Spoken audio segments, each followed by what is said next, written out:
ಪಂಚಭೂತ ನವಗ್ರಹ ಧ್ಯಾನ. ನಾವು ಕುಳಿತುಕೊಂಡಿರುವ ಆವರಣವೆಲ್ಲವೂ ಒಳ್ಳೆ ದೈವೀಕ ಶಕ್ತಿಯಿಂದ ತುಂಬಿದೆ. ನಾವು ಕುಳಿತುಕೊಂಡಿರುವ ಆವರಣವೆಲ್ಲವೂ ಒಳ್ಳೆ ದೈವೀಕ ಶಕ್ತಿಯಿಂದ ತುಂಬಿದೆ. ನಾವು ಕುಳಿತುಕೊಂಡಿರುವ ಆವರಣವೆಲ್ಲವೂ ಒಳ್ಳೆ ದೈವೀಕ ಶಕ್ತಿಯಿಂದ ತುಂಬಿದೆ. ದೈವೀಕ ಮಹಾಶಕ್ತಿಯು ದೇಹದಲ್ಲೂ ಪ್ರಾಣದಲ್ಲೂ ಅಲೆಯಾಗಿ ಹಾಯುತ್ತಿದೆ.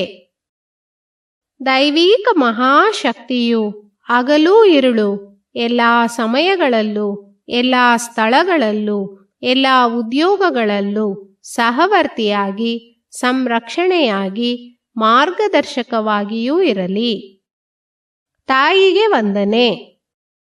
ತಂದೆಗೆ ವಂದನೆ. ಗುರು ಯೋಗಿರಾಜ್ ವೇದಾತ್ರಿ ಮಹರ್ಷಿಯವರಿಗೆ ವಂದನೆ. ಪಂಚಭೂತ ನವಗ್ರಹ ಧ್ಯಾನ. ಪಂಚಭೂತಗಳನ್ನು ಪೃಥ್ವಿ, ಅಪ್ಪು, ತೇಯು, ವಾಯು, ಆಕಾಶ್ ಎಂದು ಹೇಳುವರು. ಅವು ನೆಲ, ನೀರು, ಬೆಂಕಿ, ಗಾಳಿ, ಆಕಾಶ್ ಕಣ. ಇವುಗಳಲ್ಲಿ 5ನೆಯ ತತ್ವವಾದ ಮಣ್ಣು ಎಂಬ ನೆಲದ ಮೇಲೆ ಧ್ಯಾನವನ್ನು ಆರಂಭಿಸೋಣ. ನೆಲದ ಸಂಕೇತವಾಗಿ ಈ ಭೂಮಿಯನ್ನೇ ಮನಸ್ಸಿಗೆ ತಂದುಕೊಳ್ಳೋಣ. ಈ ಭೂಮಿ ಬಹಳ ದೊಡ್ಡದು. 25,000 ಮೈಲಿ ಸುತ್ತಳತೆಯುಳ್ಳದ್ದು. ಮಣ್ಣು, ಲೋಹಗಳು, ರಸಾಯನಗಳಿಂದ ಆಗಿದೆ. ತನ್ನನ್ನು ತಾನೇ 1 ಗಂಟೆಗೆ 1000 ಮೈಲಿ ವೇಗದಲ್ಲಿ ಸುತ್ತುವುದು. ಸೂರ್ಯನನ್ನು ಸುತ್ತುವ ಹಾದಿಯಲ್ಲಿ ದಿನವೊಂದಕ್ಕೆ ಸುಮಾರು 16 ಲಕ್ಷ ಮೈಲಿ ಸುತ್ತಿಕೊಂಡು ಬರುವುದು. ಇಂತಹ ಅದ್ಭುತ ಗ್ರಹವೇ ಈ ಭೂಮಿ. ಮನಸ್ಸನ್ನು ವಿಸ್ತರಿಸಿ ಭೂಮಿಯ ಹಿರಿಮೆಯನ್ನು ಮೌಲ್ಯವನ್ನು ಗೌರವಿಸೋಣ. ಅದರೊಡನೆ ಲೀನವಾಗಿ ಜೀವೈಕ್ಯ ಹೊಂದೋಣ. ಪ್ರಪಂಚದ ವಿಕಾಸದಲ್ಲಿ ಮಣ್ಣಿನ ಉತ್ಪತ್ತಿ ರಹಸ್ಯವನ್ನು ಅರಿಯೋಣ. ಮಣ್ಣಿನಿಂದ ಹಾಗೂ ಮಣ್ಣಿನ ಮುಖಾಂತರ ಹಗಲು ಇರುಳು ಎಲ್ಲ ಸಮಯಗಳಲ್ಲೂ ಎಲ್ಲ ಸ್ಥಳಗಳಲ್ಲೂ ಎಲ್ಲ ಉದ್ಯೋಗಗಳಲ್ಲೂ ರಕ್ಷಣೆಯನ್ನು ಪಡೆಯೋಣ. ಜೀವನದಲ್ಲಿ ಮಣ್ಣನ್ನು ಉಪಯುಕ್ತ ರೀತಿಯಲ್ಲಿ ಉಪಯೋಗಿಸಿಕೊಳ್ಳುವ ವಿಜ್ಞಾನವನ್ನು ಬೆಳೆಸಿಕೊಳ್ಳೋಣ. ಮಣ್ಣು ಎಂಬ ಭೂಮಿಯ ಮೇಲೆ ಮನಸ್ಸಿಟ್ಟು ಧ್ಯಾನಿಸೋಣ.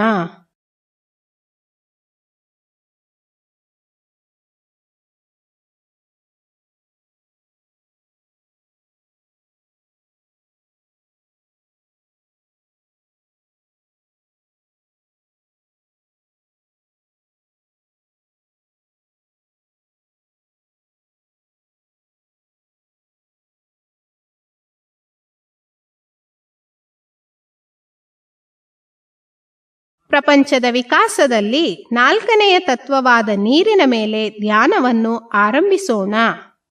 ಈ ಭೂಮಿ 72% ನೀರಿನಿಂದ ಆವೃತ್ತವಾಗಿದೆ. ನೀರಿನ ಅಸ್ತಿತ್ವವನ್ನು ಮೋಡಗಳಲ್ಲಿ, ಸಸ್ಯಗಳಲ್ಲಿ, ಜೀವರಾಶಿಗಳಲ್ಲಿಯೂ ನಾವು ಕಾಣಬಹುದು. ಜೀವಿಗಳು ಜೀವಿಸುವುದಕ್ಕೆ ನೀರು ಎಷ್ಟು ಅಗತ್ಯ ಎಂಬುದನ್ನು ತಿಳಿದುಕೊಳ್ಳುತ್ತೇವೆ. ಮನಸ್ಸನ್ನು ವಿಸ್ತರಿಸಿ ನೀರಿನ ಹಿರಿಮೆಯನ್ನು ಮೌಲ್ಯವನ್ನು ಗೌರವಿಸೋಣ. ನೀರಿನೊಡನೆ ಲೀನವಾಗಿ ಜೀವೈಕ್ಯ ಹೊಂದೋಣ. ಪ್ರಪಂಚದ ವಿಕಾಸದಲ್ಲಿ ನೀರಿನ ಉತ್ಪತ್ತಿ ರಹಸ್ಯವನ್ನು ಅರಿಯೋಣ. ನೀರಿನಿಂದ ಹಾಗೂ ನೀರಿನ ಮುಖಾಂತರ ಹಗಲು ಇರುಳು ಎಲ್ಲ ಸಮಯಗಳಲ್ಲೂ ಎಲ್ಲ ಸ್ಥಳಗಳಲ್ಲೂ ಎಲ್ಲ ಉದ್ಯೋಗಗಳಲ್ಲೂ ರಕ್ಷಣೆಯನ್ನು ಪಡೆಯೋಣ. ಜೀವನದಲ್ಲಿ ನೀರನ್ನು ಉಪಯುಕ್ತ ರೀತಿಯಲ್ಲಿ ಉಪಯೋಗಿಸಿಕೊಳ್ಳುವ ವಿಜ್ಞಾನವನ್ನು ಬೆಳೆಸಿಕೊಳ್ಳೋಣ. ನೀರಿನ ಮೇಲೆ ಮನಸ್ಸಿಟ್ಟು ಧ್ಯಾನಿಸೋಣ.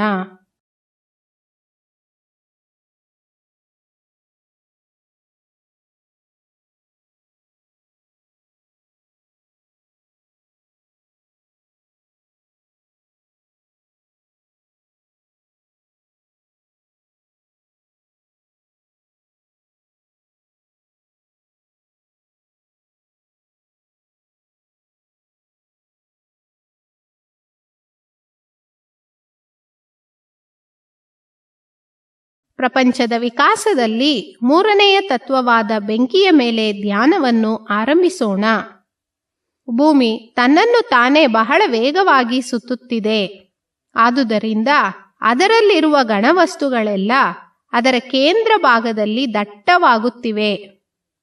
ಈ ದಟ್ಟತೆಯಿಂದ ಭೂಮಿಯ ಕೇಂದ್ರ ಭಾಗದಲ್ಲಿ ಅಣುಸ್ಫೋಟ ಉಂಟಾಗಿ ಯಾವಾಗಲೂ ಬೆಂಕಿ ಉಂಟಾಗುತ್ತಿರುತ್ತದೆ. ಇದರ ಶಾಖ ಭೂಮಿಯ ಮೇಲ್ಭಾಗದವರೆಗೆ ಬಂದು ಅಲ್ಲಿ ವಾಸಿಸುವ ಜೀವಿಗಳಿಗೆ ಶಕ್ತಿಯನ್ನು, ಉತ್ತೇಜನವನ್ನು ಕೊಡುತ್ತಿರುತ್ತದೆ. ಆ ಮಹಾ ಬೆಂಕಿಯನ್ನು ಮನದಲ್ಲಿ ತಂದುಕೊಳ್ಳೋಣ. ಮನಸ್ಸನ್ನು ವಿಸ್ತರಿಸಿ ಬೆಂಕಿಯ ಹಿರಿಮೆಯನ್ನು, ಮೌಲ್ಯವನ್ನು ಗೌರವಿಸೋಣ. ಬೆಂಕಿಯೊಡನೆ ಲೀನವಾಗಿ ಜೀವೈಕ್ಯ ಹೊಂದೋಣ. ಪ್ರಪಂಚದ ವಿಕಾಸದಲ್ಲಿ ಬೆಂಕಿಯ ಉತ್ಪತ್ತಿ ರಹಸ್ಯವನ್ನು ಅರಿಯೋಣ. ಬೆಂಕಿಯಿಂದ ಹಾಗೂ ಬೆಂಕಿಯ ಮುಖಾಂತರ ಹಗಲು ಇರುಳು ಎಲ್ಲ ಸಮಯಗಳಲ್ಲೂ, ಎಲ್ಲ ಸ್ಥಳಗಳಲ್ಲೂ, ಎಲ್ಲ ಉದ್ಯೋಗಗಳಲ್ಲೂ ರಕ್ಷಣೆಯನ್ನು ಪಡೆಯೋಣ. ಜೀವನದಲ್ಲಿ ಬೆಂಕಿಯನ್ನು ಉಪಯುಕ್ತ ರೀತಿಯಲ್ಲಿ ಉಪಯೋಗಿಸಿಕೊಳ್ಳುವ ವಿಜ್ಞಾನವನ್ನು ಬೆಳೆಸಿಕೊಳ್ಳೋಣ. ಬೆಂಕಿಯ ಮೇಲೆ ಮನಸ್ಸಿಟ್ಟು ಧ್ಯಾನಿಸೋಣ.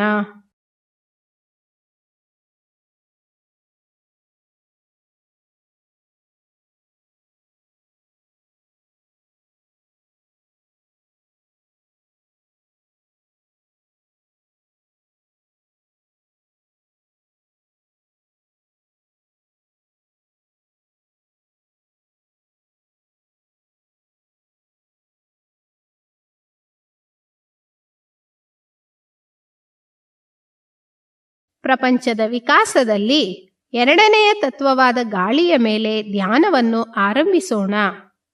ಭೂಮಿಯ ಸುತ್ತಲೂ 10 ಮೈಲಿ ಎತ್ತರದವರೆಗೆ ದಟ್ಟವಾಗಿ, ಅದಕ್ಕೂ ಮೇಲೆ ಹಗುರವಾಗಿ ಗಾಳಿ ಕವಚದಂತೆ ಆವರಿಸಿ ಚಲಿಸುತ್ತಿದೆ. ಜೀವಿಗಳು ಜೀವಿಸಲು ಗಾಳಿ ಎಷ್ಟು ಅಗತ್ಯ ಎಂಬುದನ್ನು ನಾವು ಅರಿಯೋಣ. ಮನಸ್ಸನ್ನು ವಿಸ್ತರಿಸಿ ಗಾಳಿಯ ಹಿರಿಮೆಯನ್ನು, ಮೌಲ್ಯವನ್ನು ಗೌರವಿಸೋಣ. ಗಾಳಿಯೊಡನೆ ಲೀನವಾಗಿ ಜೀವೈಕ್ಯ ಹೊಂದೋಣ. ಪ್ರಪಂಚದ ವಿಕಾಸದಲ್ಲಿ ಗಾಳಿಯ ಉತ್ಪತ್ತಿ ರಹಸ್ಯವನ್ನು ಅರಿಯೋಣ. ಗಾಳಿಯಿಂದ ಹಾಗೂ ಗಾಳಿಯ ಮುಖಾಂತರ ಹಗಲು ಇರುಳು ಎಲ್ಲ ಸಮಯಗಳಲ್ಲೂ, ಎಲ್ಲ ಸ್ಥಳಗಳಲ್ಲೂ, ಎಲ್ಲ ಉದ್ಯೋಗಗಳಲ್ಲೂ ರಕ್ಷಣೆಯನ್ನು ಪಡೆಯೋಣ. ಜೀವನದಲ್ಲಿ ಗಾಳಿಯನ್ನು ಉಪಯುಕ್ತ ರೀತಿಯಲ್ಲಿ ಉಪಯೋಗಿಸಿಕೊಳ್ಳುವ ವಿಜ್ಞಾನವನ್ನು ಬೆಳೆಸಿಕೊಳ್ಳೋಣ. ಗಾಳಿಯ ಮೇಲೆ ಮನಸ್ಸಿಟ್ಟು ಧ್ಯಾನಿಸೋಣ.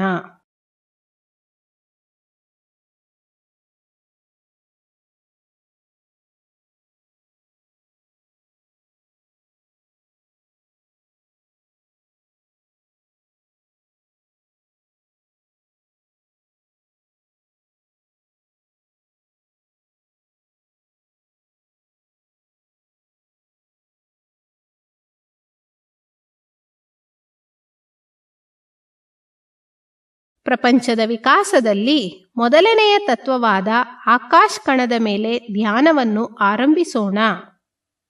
ಈ ಪ್ರಪಂಚದಲ್ಲಿ ಗೋಚರಿಸುವ ಎಲ್ಲಕ್ಕೂ ಕಾರಣವಾದ ಸೂಕ್ಷ್ಮ ಮೂಲ ಚೈತನ್ಯ ಕಣವೇ ಆಕಾಶ ಎಂಬ ಪ್ರಾಣಶಕ್ತಿ. ನಮ್ಮ ದೇಹದೊಳಗೆ ಪ್ರಾಣಶಕ್ತಿಯಾಗಿಯೂ, ಪ್ರಪಂಚವೆಲ್ಲ ಶಕ್ತಿ ಕ್ಷೇತ್ರವಾಗಿಯೂ ಎಲ್ಲೆಲ್ಲೂ ಎಡಬಿಡದೆ ತುಂಬಿರುವುದು ಆಕಾಶ ಕಣ. ಈ ಆಕಾಶ ಕಣದ ಸೇರುವಿಕೆಯೇ ನೆಲ, ನೀರು, ಬೆಂಕಿ, ಗಾಳಿ ಎಂಬ 4 ಭೂತಗಳು. ಮನಸ್ಸನ್ನು ವಿಸ್ತರಿಸಿ ಆಕಾಶ ಕಣದ ಹಿರಿಮೆಯನ್ನು, ಮೌಲ್ಯವನ್ನು ಅರಿಯೋಣ. ಆಕಾಶ ಕಣದೊಂದಿಗೆ ಲೀನವಾಗಿ ಜೀವೈಕ್ಯ ಹೊಂದೋಣ. ಪ್ರಪಂಚದ ವಿಕಾಸದಲ್ಲಿ ಆಕಾಶ ಕಣದ ಉತ್ಪತ್ತಿ ರಹಸ್ಯವನ್ನು ಅರಿಯೋಣ. ಆಕಾಶ ಕಣದಿಂದ ಹಾಗೂ ಆಕಾಶ ಕಣದ ಮುಖಾಂತರ ಹಗಲು ಇರುಳು ಎಲ್ಲ ಸಮಯಗಳಲ್ಲೂ, ಎಲ್ಲ ಸ್ಥಳಗಳಲ್ಲೂ, ಎಲ್ಲ ಉದ್ಯೋಗಗಳಲ್ಲೂ ರಕ್ಷಣೆಯನ್ನು ಪಡೆಯೋಣ. ಜೀವನದಲ್ಲಿ ಆಕಾಶ ಕಣವನ್ನು ಉಪಯುಕ್ತ ರೀತಿಯಲ್ಲಿ ಉಪಯೋಗಿಸಿಕೊಳ್ಳುವ ವಿಜ್ಞಾನವನ್ನು ಬೆಳೆಸಿಕೊಳ್ಳೋಣ. ಆಕಾಶ ಕಣದ ಮೇಲೆ ಮನಸ್ಸಿಟ್ಟು ಧ್ಯಾನಿಸೋಣ. ಪ್ರಪಂಚದ ಪೂರ್ತಿ ಆಕಾಶ ಕಣ ತುಂಬಿದ ಶಕ್ತಿ ಕ್ಷೇತ್ರದ ಮೇಲೆ ಧ್ಯಾನಿಸೋಣ.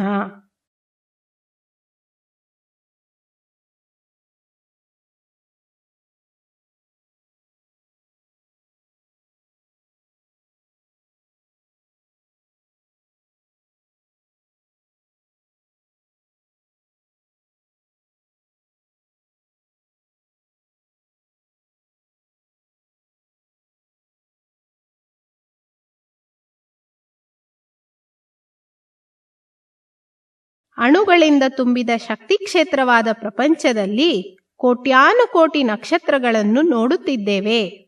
ಒಂದೊಂದು ನಕ್ಷತ್ರವು ಒಂದು ಸೂರ್ಯನೇ. ಅವುಗಳಲ್ಲಿ ನಮ್ಮ ಭೂಮಿ ಸುತ್ತಿಕೊಂಡು ಬರುತ್ತಿರುವ ನಕ್ಷತ್ರವೇ ಸೂರ್ಯ. ಸೂರ್ಯ ಮತ್ತು ಅದನ್ನು ಸುತ್ತುವರೆದಿರುವ ಗ್ರಹಗಳನ್ನು ನವಗ್ರಹಗಳೆಂದು ಕರೆಯುತ್ತೇವೆ. ಸೂರ್ಯ ಕುಟುಂಬವನ್ನು ಸೇರಿದ ಎಲ್ಲಾ ಗ್ರಹಗಳಿಂದ ಬರುವ ಕಾಂತ ಅಲೆಗಳು ಮಾನವನ ದೇಹಕ್ಕೂ ಪ್ರಾಣಕ್ಕೂ ನೇರವಾದ ಹತ್ತಿರದ ಸಂಬಂಧವನ್ನು ಹೊಂದಿವೆ. ಈಗ ಈ 9 ಗ್ರಹಗಳ ಮೇಲೆ ಮನಸ್ಸಿಟ್ಟು ಧ್ಯಾನಿಸೋಣ. ಮೊದಲಿಗೆ ಸೂರ್ಯನ ಮೇಲೆ ಧ್ಯಾನವನ್ನು ಆರಂಭಿಸೋಣ. ಸೂರ್ಯ ಒಂದು ದೊಡ್ಡ ಬೆಂಕಿಯ ಗೋಳ. ಸೂರ್ಯ ಭೂಮಿಗಿಂತ 19 ಲಕ್ಷ ಪಟ್ಟು ಗಾತ್ರದಲ್ಲಿ ದೊಡ್ಡದು. 25 ದಿನಗಳಿಗೊಮ್ಮೆ ತನ್ನನ್ನು ತಾನೇ ಒಂದು ಬಾರಿ ಸುತ್ತುತ್ತದೆ. ಸೂರ್ಯನಿಂದ ಕಿತ್ತಳೆ ಬಣ್ಣದ ಕಾಂತಲೆಯ ಕಿರಣಗಳು ಹೊರಬರುತ್ತಿವೆ.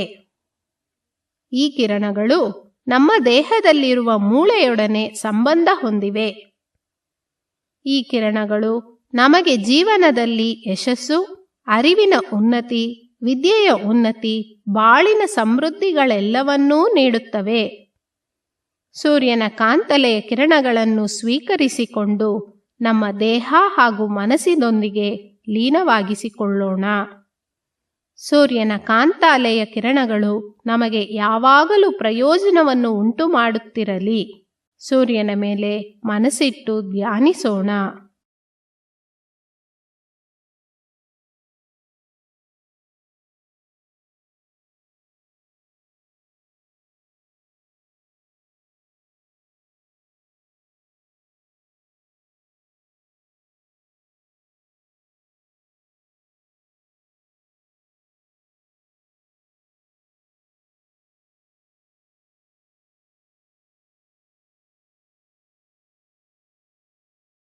ಬುಧಗ್ರಹದ ಮೇಲೆ ಧ್ಯಾನವನ್ನು ಆರಂಭಿಸೋಣ. ಸೂರ್ಯನಿಂದ ಮೊದಲನೆಯ ಕಕ್ಷೆಯಲ್ಲಿ 3 ಕೋಟಿ ಮೈಲಿ ದೂರದಲ್ಲಿ ಸೂರ್ಯನನ್ನು ಸುತ್ತಿಕೊಂಡು ಬರುತ್ತಿರುವುದು ಬುಧಗ್ರಹ. ಇದು ಸೂರ್ಯನನ್ನು ಒಂದು ಬಾರಿ ಸುತ್ತಿ ಬರಲು 88 ದಿನಗಳನ್ನು ತೆಗೆದುಕೊಳ್ಳುತ್ತದೆ. ಬುಧಗ್ರಹದಿಂದ ಹಸಿರು ಬಣ್ಣದ ಕಾಂತಲೆಯ ಕಿರಣಗಳು ಹೊರಬರುತ್ತಿವೆ. ಈ ಕಿರಣಗಳು ನಮ್ಮ ದೇಹದ ಚರ್ಮದೊಂದಿಗೆ ಸಂಬಂಧವನ್ನು ಹೊಂದಿವೆ.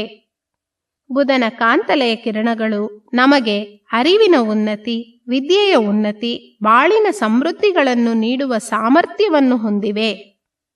ಬುಧನ ಹಸಿರು ಬಣ್ಣದ ಕಾಂತಲೆಯ ಕಿರಣಗಳನ್ನು ಸ್ವೀಕರಿಸಿಕೊಂಡು ನಮ್ಮ ದೇಹ ಹಾಗೂ ಪ್ರಾಣದೊಂದಿಗೆ ಲೀನವಾಗಿಸಿಕೊಳ್ಳೋಣ. ಬುಧನ ಕಾಂತಲೆಯ ಕಿರಣಗಳು ನಮಗೆ ಯಾವಾಗಲೂ ಪ್ರಯೋಜನವನ್ನು ಉಂಟು ಮಾಡುತ್ತಿರಲಿ. ಬುಧ ಎಂಬ ಗ್ರಹದ ಮೇಲೆ ಮನಸ್ಸಿಟ್ಟು ಧ್ಯಾನಿಸೋಣ.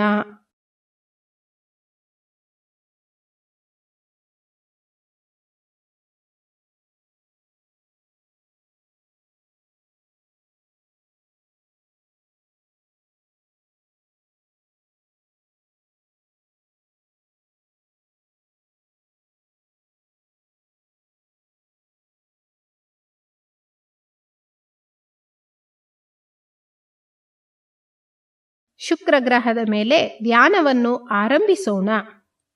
ಸೂರ್ಯನಿಂದ 2ನೆಯ ಕಕ್ಷೆಯಲ್ಲಿ ಸುಮಾರು 6 ಕೋಟಿ ಮೈಲಿ ದೂರದಲ್ಲಿ ಸೂರ್ಯನನ್ನು ಸುತ್ತಿ ಬರುತ್ತಿರುವುದು ಶುಕ್ರ ಗ್ರಹ. ಇದು ಸೂರ್ಯನನ್ನು ಒಂದು ಬಾರಿ ಸುತ್ತಿ ಬರಲು 225 ದಿನಗಳನ್ನು ತೆಗೆದುಕೊಳ್ಳುತ್ತದೆ. ಶುಕ್ರ ಗ್ರಹದಿಂದ ಬಿಳಿಯ ಬಣ್ಣದ ಕಾಂತಲೆಯ ಕಿರಣಗಳು ಹೊರಬರುತ್ತವೆ. ಈ ಕಿರಣಗಳು ನಮ್ಮ ದೇಹದಲ್ಲಿರುವ ಶುಕ್ಲ ಶ್ರೋಣಿತದೊಂದಿಗೆ ಸಂಬಂಧವನ್ನು ಹೊಂದಿವೆ. ಶುಕ್ರದ ಕಾಂತಲೆಯ ಕಿರಣಗಳು ಮನಸ್ಸಿಗೆ ಆನಂದ, ಉನ್ನತ ಸ್ನೇಹ, ಬಾಳಿನ ಸಮೃದ್ಧಿಗಳನ್ನು ನೀಡುವ ಸಾಮರ್ಥ್ಯವನ್ನು ಹೊಂದಿವೆ. ಶುಕ್ರ ಗ್ರಹದ ಕಾಂತಲೆಯ ಕಿರಣಗಳನ್ನು ಸ್ವೀಕರಿಸಿಕೊಂಡು ನಮ್ಮ ದೇಹ ಹಾಗೂ ಪ್ರಾಣದೊಂದಿಗೆ ಲೀನವಾಗಿಸಿಕೊಳ್ಳೋಣ. ಶುಕ್ರ ಗ್ರಹದ ಕಾಂತಲೆಯ ಕಿರಣಗಳು ನಮಗೆ ಯಾವಾಗಲೂ ಪ್ರಯೋಜನವನ್ನು ಉಂಟು ಮಾಡುತ್ತಿರಲಿ. ಶುಕ್ರ ಗ್ರಹದ ಮೇಲೆ ಮನಸ್ಸಿಟ್ಟು ಧ್ಯಾನಿಸೋಣ.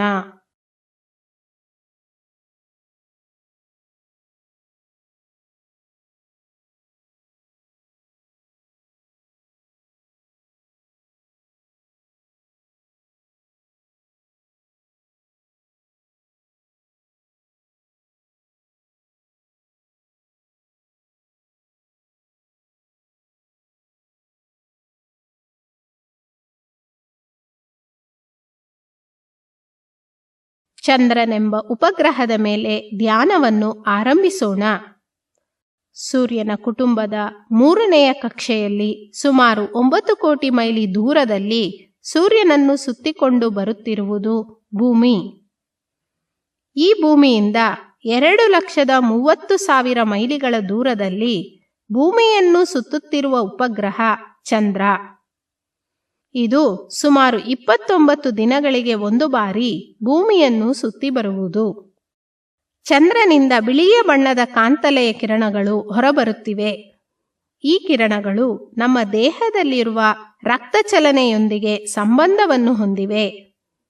ಚಂದ್ರನ ಕಾಂತಲೆಯ ಕಿರಣಗಳು ನಮ್ಮ ದೇಹದ ರಕ್ತ ಪರಿಚಲನೆಯನ್ನು ಕ್ರಮಬದ್ಧಗೊಳಿಸುತ್ತವೆ. ಚಂದ್ರನ ಕಾಂತಲೆಯ ಕಿರಣಗಳು ಅರಿವಿನ ಉನ್ನತಿ, ಬಾಳಿನ ಸಮೃದ್ಧಿಗಳನ್ನು ನೀಡುವ ಸಾಮರ್ಥ್ಯವನ್ನು ಹೊಂದಿವೆ.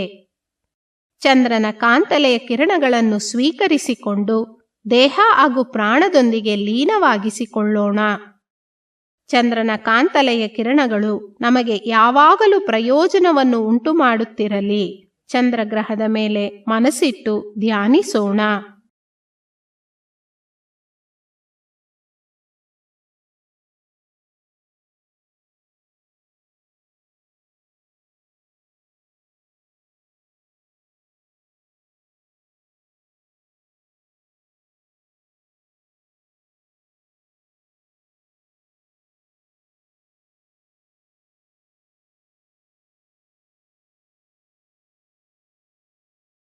ಮಂಗಳ ಗ್ರಹದ ಮೇಲೆ ಧ್ಯಾನವನ್ನು ಆರಂಭಿಸೋಣ.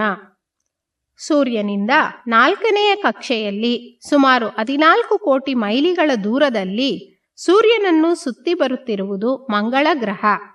ಇದು ಸೂರ್ಯನನ್ನು ಒಂದು ಬಾರಿ ಸುತ್ತಿ ಬರಲು 18 ತಿಂಗಳುಗಳನ್ನು ತೆಗೆದುಕೊಳ್ಳುತ್ತದೆ. ಮಂಗಳ ಗ್ರಹದಿಂದ ಹವಳದ ಕೆಂಪು ಬಣ್ಣದ ಕಿರಣಗಳು ಹೊರಬರುತ್ತಿವೆ. ಈ ಕಿರಣಗಳು ನಮ್ಮ ದೇಹದಲ್ಲಿರುವ ಮಜ್ಜೆಯೊಡನೆ ಸಂಬಂಧವನ್ನು ಹೊಂದಿವೆ. ಮಂಗಳದ ಕಾಂತಲೆಯ ಕಿರಣಗಳು ನಿರ್ಭಯತೆ, ವಿಜ್ಞಾನದ ಅರಿವು, ಸತ್ಯದ ಅರಿವು, ಬಾಳಿನ ಸಮೃದ್ಧಿಗಳನ್ನು ನೀಡುವ ಸಾಮರ್ಥ್ಯವನ್ನು ಹೊಂದಿವೆ. ಮಂಗಳದ ಕಾಂತಲೆಯ ಕಿರಣಗಳನ್ನು ಸ್ವೀಕರಿಸಿಕೊಂಡು ನಮ್ಮ ದೇಹ ಹಾಗೂ ಪ್ರಾಣದೊಂದಿಗೆ ಲೀನವಾಗಿಸಿಕೊಳ್ಳೋಣ. ಮಂಗಳದ ಕಾಂತಲೆಯ ಕಿರಣಗಳು ನಮಗೆ ಯಾವಾಗಲೂ ಪ್ರಯೋಜನವನ್ನು ಉಂಟು ಮಾಡುತ್ತಿರಲಿ. ಮಂಗಳ ಗ್ರಹದ ಮೇಲೆ ಮನಸ್ಸಿಟ್ಟು ಧ್ಯಾನಿಸೋಣ.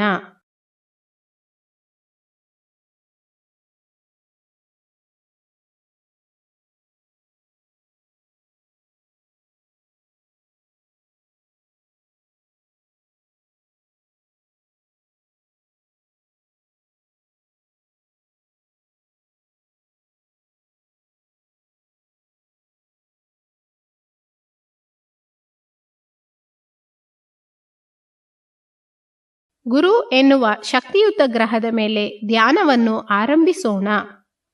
ಸೂರ್ಯನಿಂದ 5ನೆಯ ಕಕ್ಷೆಯಲ್ಲಿ ಸುಮಾರು 48 ಕೋಟಿ ಮೈಲಿಗಳ ದೂರದಲ್ಲಿ ಸೂರ್ಯನನ್ನು ಸುತ್ತಿ ಬರುತ್ತಿರುವುದು ಗುರುಗ್ರಹ. ಇದು ಸೂರ್ಯನನ್ನು ಒಂದು ಬಾರಿ ಸುತ್ತಿ ಬರಲು 12 ವರ್ಷಗಳನ್ನು ತೆಗೆದುಕೊಳ್ಳುತ್ತದೆ. ಗುರುಗ್ರಹದಿಂದ ಬಂಗಾರದ ಬಣ್ಣದ ಕಾಂತಲೆಯ ಕಿರಣಗಳು ಹೊರಬರುತ್ತಿವೆ. ಈ ಕಿರಣಗಳು ನಮ್ಮ ದೇಹದಲ್ಲಿರುವ ಮೆದುಳಿನ ಕೋಶಗಳೊಂದಿಗೆ ಸಂಪರ್ಕವನ್ನು ಹೊಂದಿವೆ. ಗುರುವಿನ ಕಾಂತಲೆಯ ಕಿರಣಗಳು ಸತ್ಯದ ಅರಿಯುವಿಕೆ, ಅರಿವಿನ ಉನ್ನತಿ, ಬಾಳಿನ ಸಮೃದ್ಧಿಗಳನ್ನು ನೀಡುವ ಸಾಮರ್ಥ್ಯವನ್ನು ಹೊಂದಿವೆ. ಗುರುವಿನ ಕಾಂತಲೆಯ ಕಿರಣಗಳನ್ನು ಸ್ವೀಕರಿಸಿಕೊಂಡು ನಮ್ಮ ದೇಹ ಹಾಗೂ ಪ್ರಾಣದೊಂದಿಗೆ ಲೀನವಾಗಿಸಿಕೊಳ್ಳೋಣ. ಗುರುವಿನ ಕಾಂತಲೆಯ ಕಿರಣಗಳು ನಮಗೆ ಯಾವಾಗಲೂ ಪ್ರಯೋಜನವನ್ನು ಉಂಟು ಮಾಡುತ್ತಿರಲಿ. ಗುರು ಎಂಬ ಗ್ರಹದ ಮೇಲೆ ಮನಸ್ಸಿಟ್ಟು ಧ್ಯಾನಿಸೋಣ.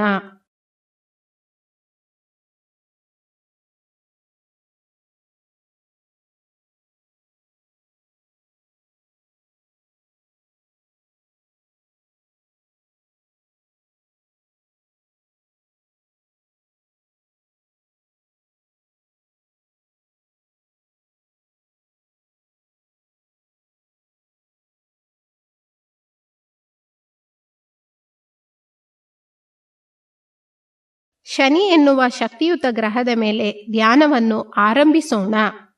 ಸೂರ್ಯನಿಂದ 6ನೆಯ ಕಕ್ಷೆಯಲ್ಲಿ ಸುಮಾರು 88 ಕೋಟಿ ಮೈಲಿ ದೂರದಲ್ಲಿ ಸೂರ್ಯನನ್ನು ಸುತ್ತಿಕೊಂಡು ಬರುತ್ತಿರುವುದು ಶನಿ ಗ್ರಹ. ಇದು ಸೂರ್ಯನನ್ನು ಒಂದು ಬಾರಿ ಸುತ್ತಿ ಬರಲು 30 ವರ್ಷಗಳನ್ನು ತೆಗೆದುಕೊಳ್ಳುತ್ತದೆ. ಶನಿ ಗ್ರಹದಿಂದ ಬೂದಿ ಬಣ್ಣದ ಕಾಂತಲೆಯ ಕಿರಣಗಳು ಹೊರಬರುತ್ತಿವೆ. ಈ ಕಿರಣಗಳು ನಮ್ಮ ದೇಹದಲ್ಲಿರುವ ನರಗಳೊಂದಿಗೆ ಸಂಬಂಧವನ್ನು ಹೊಂದಿವೆ. ಶನಿಗ್ರಹದ ಕಾಂತಲೆಯ ಕಿರಣಗಳು ನಮಗೆ ದೀರ್ಘಾಯುಷು, ದೇಹ ಆರೋಗ್ಯ, ವಸ್ತು ಸಮೃದ್ಧಿ, ಮಾನಸಿಕ ಸಮೃದ್ಧಿಗಳನ್ನು ನೀಡುವ ಸಾಮರ್ಥ್ಯವನ್ನು ಹೊಂದಿವೆ. ಶನಿಯಿಂದ ಬರುವ ಕಾಂತಲೆಯ ಕಿರಣಗಳನ್ನು ಸ್ವೀಕರಿಸಿಕೊಂಡು ನಮ್ಮ ದೇಹ ಹಾಗೂ ಪ್ರಾಣದೊಂದಿಗೆ ಲೀನವಾಗಿಸಿಕೊಳ್ಳೋಣ. ಶನಿಯ ಕಾಂತಲೆಯ ಕಿರಣಗಳು ನಮಗೆ ಯಾವಾಗಲೂ ಪ್ರಯೋಜನವನ್ನು ಉಂಟು ಮಾಡುತ್ತಿರಲಿ. ಶನಿ ಎಂಬ ಗ್ರಹದ ಮೇಲೆ ಮನಸ್ಸಿಟ್ಟು ಧ್ಯಾನಿಸೋಣ.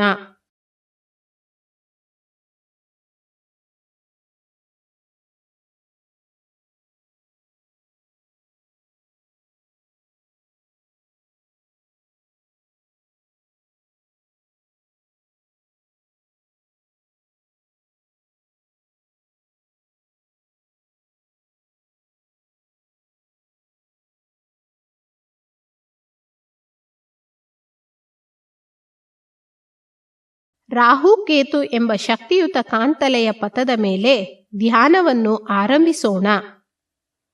ಸೂರ್ಯನ ಕೇಂದ್ರ ಭಾಗದಲ್ಲಿ ಅಣುಗಳು ನಿಷ್ಕ್ರಿಯವಾಗಿ ನಿಂತುಬಿಡುತ್ತವೆ.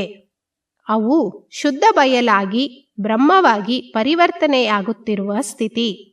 ಇದೇ ಕಪ್ಪು ರಂಧ್ರ, ಬ್ಲ್ಯಾಕ್ ಹೋಲ್ ಎನ್ನಲ್ಪಡುವುದು. ಅವು ಅಧಿಕವಾದಾಗ ಅಲ್ಲಿ ನಿಲ್ಲಲಾರದೆ ಒಂದು ರೇಖೆಯಂತೆ ಸೂರ್ಯನ ಕೇಂದ್ರದಿಂದ ಪ್ರಪಂಚವೆಲ್ಲವನ್ನೂ ದಾಟಿ ಶುದ್ಧ ಬಯಲಿನೊಡನೆ ಬೆರೆಯುತ್ತಿರುತ್ತವೆ. ಹೀಗೆ ಸೂರ್ಯನ ಎರಡೂ ಕಡೆಯಿಂದ ಯಾವಾಗಲೂ ಹೊರಬರುತ್ತಿರುವ ಕರಿ ಬಣ್ಣದ ಕಾಂತಲೆಯ ಪಥಗಳನ್ನು ಒಂದು ಕಡೆ ರಾಹುವೆಂದು ಮತ್ತೊಂದು ಕಡೆ ಕೇತುವೆಂದು ಹೇಳುತ್ತೇವೆ. ರಾಹು ಮತ್ತು ಕೇತು ಎಂಬ ಎರಡು ಕಾಂತಲೆಯ ಪಥಗಳಿಂದ ಕಪ್ಪು ಬಣ್ಣದ ಕಾಂತಲೆಯ ಕಿರಣಗಳು ಹೊರಬರುತ್ತಿರುತ್ತವೆ. ಈ ಕಿರಣಗಳು ನಮ್ಮ ದೇಹದಲ್ಲಿರುವ ಓಜಸ್ ಎಂಬ ಶುದ್ಧ ಶಕ್ತಿಯೊಡನೆ ಸಂಬಂಧವನ್ನು ಹೊಂದಿದೆ. ರಾಹುಕೇತು ಕಾಂತ ಅಲೆಗಳು ಸತ್ಯದ ವಿವರಣೆ, ದೇಹ ಆರೋಗ್ಯ, ಜೀವನ ಸಮೃದ್ಧಿಗಳೆಲ್ಲವನ್ನೂ ನೀಡುವ ಸಾಮರ್ಥ್ಯವನ್ನು ಹೊಂದಿವೆ. ರಾಹುಕೇತುವಿನ ಕಾಂತ ಅಲೆಗಳನ್ನು ನಾವು ಸ್ವೀಕರಿಸಿಕೊಂಡು ನಮ್ಮ ದೇಹ ಹಾಗೂ ಪ್ರಾಣದೊಂದಿಗೆ ಲೀನವಾಗಿಸಿಕೊಳ್ಳೋಣ. ರಾಹುಕೇತುವಿನ ಕಾಂತ ಅಲೆಗಳು ನಮಗೆ ಯಾವಾಗಲೂ ಪ್ರಯೋಜನವನ್ನು ಉಂಟು ಮಾಡುತ್ತಿರಲಿ. ರಾಹುಕೇತು ಎಂಬ ಕಾಂತಲೆಯ ಪಥಗಳ ಮೇಲೆ ಮನಸ್ಸಿಟ್ಟು ಧ್ಯಾನಿಸೋಣ.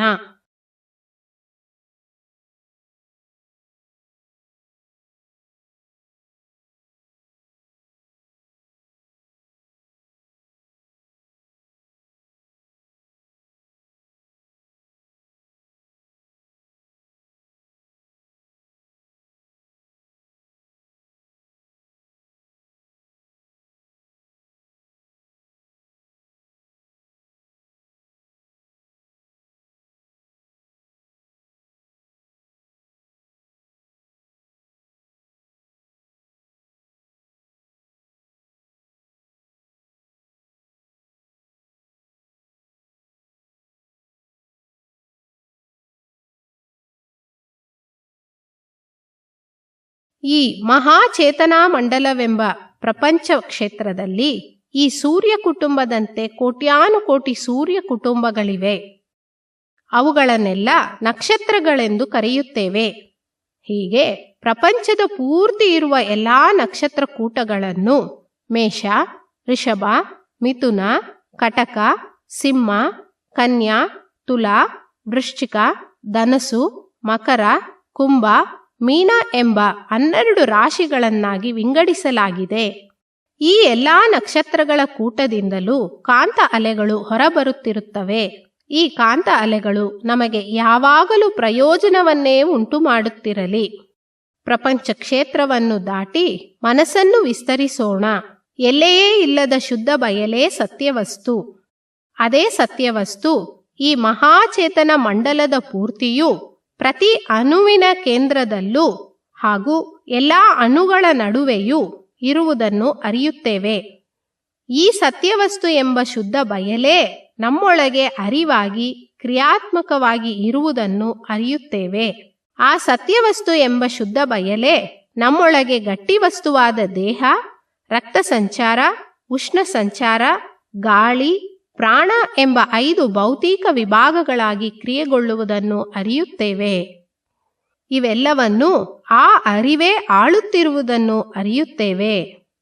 ಇದರಂತೆಯೇ ಪ್ರತಿಯೊಬ್ಬ ಮಾನವನಲ್ಲೂ ಪ್ರತಿಯೊಂದು ಜೀವಿಯಲ್ಲೂ ಇರುವುದನ್ನು ಅರಿಯುತ್ತೇವೆ.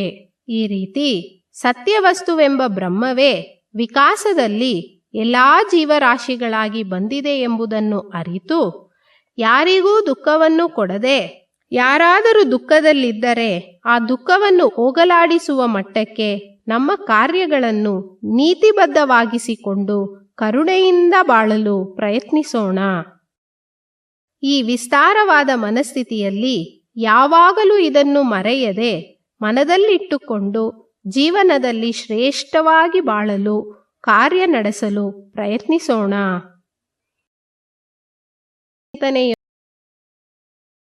ಮುಗಿಸೋಣ. ಆರೋಗ್ಯ, ದೀರ್ಘ ಆಯಸ್ಸು, ಸಾಕಷ್ಟು ಐಶ್ವರ್ಯ, ಉನ್ನತ ಕೀರ್ತಿ, ಸತ್ಯಜ್ಞಾನ ಬಾಳೋಣ.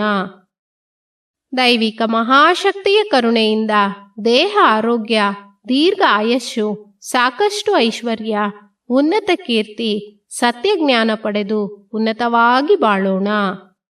ಬಾಳ ಸಂಗಾತಿಯನ್ನು ಹಾರೈಸೋಣ.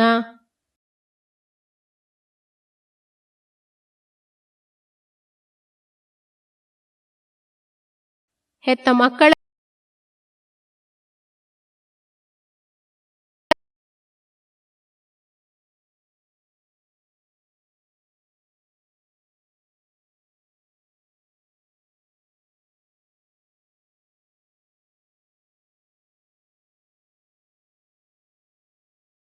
ಹತ್ತಿರದ ಬಂಧುಗಳು ಹಾಗೂ ಆತ್ಮೀಯ ಸ್ನೇಹಿತರನ್ನು ಹಾರೈಸೋಣ.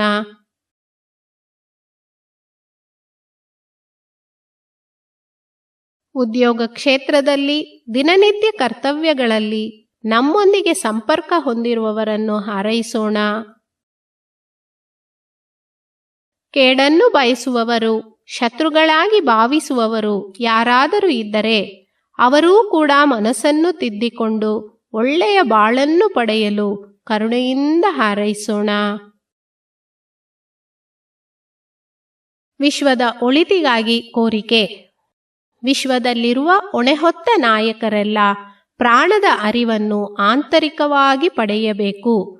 ವಿಶ್ವದ ಎಲ್ಲಾ ನಾಡುಗಳ ಎಲ್ಲೇ ಕಾಪಾಡಲು ಒಂದೇ ವಿಶ್ವದ ಒಕ್ಕೂಟದಾಡಳಿತ ಬಲವಾಗಬೇಕು. ವಿಶ್ವದಲ್ಲಿ ಯುದ್ಧ, ಹಗೆತನ, ಭಯವಿಲ್ಲದೆ ಜನರು ಶ್ರಮಿಸಿ ಉಂಡು ಸಮೃದ್ಧಿ ಕಾಪಾಡಿ ಬಾಳಬೇಕು. ವಿಶ್ವದ ಪೂರ್ತಿ ಮಾನವ ಕುಲವು ಶಾಂತಿ ಎನ್ನುವ ಬತದ ಒಂದು ಒಳ್ಳೆಯ ನಿಧಿ ಪಡೆದು ಏಳಿಗೆ ಹೊಂದಬೇಕು. ಬಾಳ್ಗೆ ಭೂಮಂಡಲ, ಬಾಳ್ಗೆ ಭೂಮಂಡಲ, ಬಾಳ್ಗೆ ಸಮೃದ್ಧಿಯೊಂದಿಗೆ. ಮಳೆಗಾಗಿ ಪ್ರಾರ್ಥನೆ. ಕೆರೆ, ಕುಂಟೆ, ಬಾವಿ ತುಂಬಿ ಹರಿಯಲು ಸಾಕಷ್ಟು ಮಳೆ ಸುರಿಯಲಿ. ಮಾನವರೆಲ್ಲ ಕುಂಟೆ ಹರಿಯಲು ಮಾನವರೆಲ್ಲ ಸಮೃದ್ಧಿಯಾಗಿ ಬಾಳಲಿ. ಕೆರೆ, ಕುಂಟೆ, ಬಾವಿ, ನದಿಗಳೆಲ್ಲ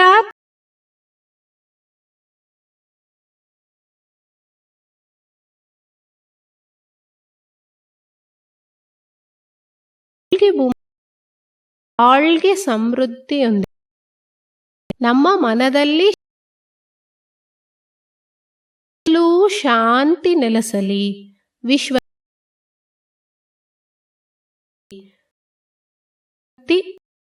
ಶಾಂತಿ ಶಾಂತಿ.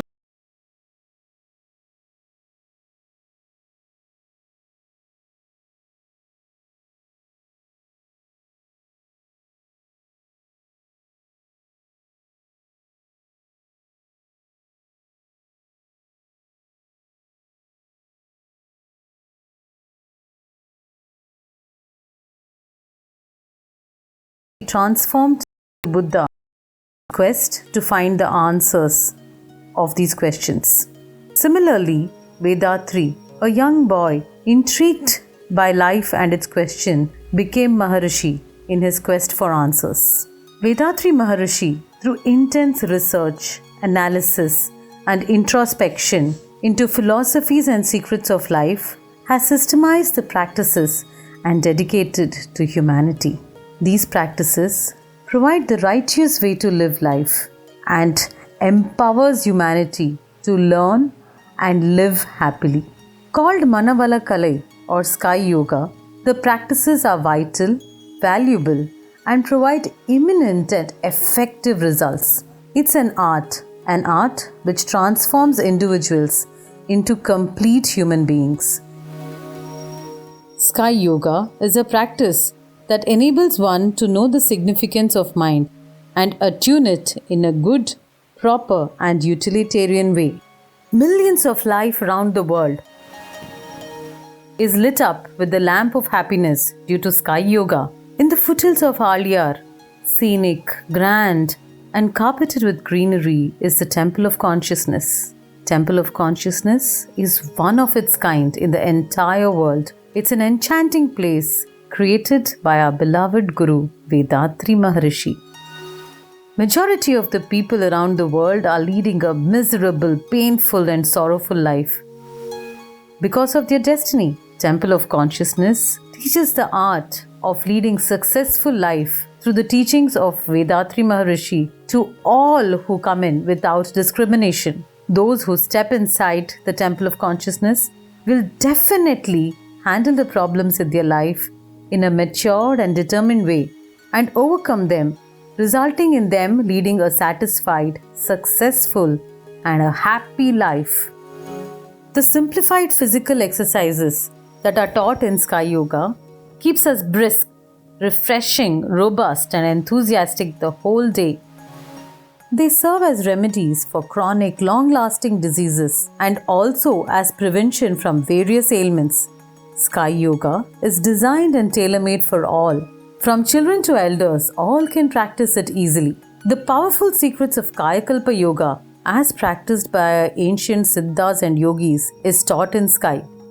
This is the secret to youthfulness, and it helps us improve our immunity and increase the longevity of our life. With regular practice of Kayakalpa Yoga, our life force is converted into healthy and creative energy force.